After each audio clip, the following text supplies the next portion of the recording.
வணக்கம் நண்பர்களே, மிக ஒரு மகிழ்ச்சியான செய்தி.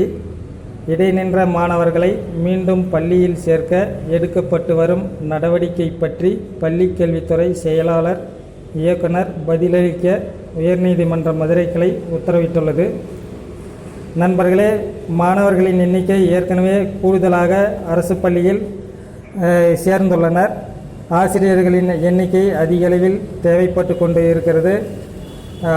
ஏற்கனவே பணியில் இருக்கும் ஆசிரியர்களுக்கு பணிச்சுமை அதிகமாக இருக்கும். பள்ளிக்கல்வித்துறை சுழற்சி முறையில் பள்ளிகளை நடத்த உத்தரவிட்டுள்ளது.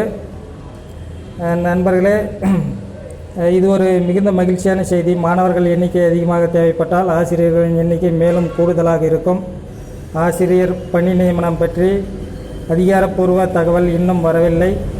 வந்தவுடன் பகிரப்படும். நம்ம சேனலை சப்ஸ்கிரைப் பண்ணிக்கோங்க. மறக்காமல் லைக் பண்ணுங்கள், ஷேர் பண்ணுங்கள். நன்றி நண்பர்களே.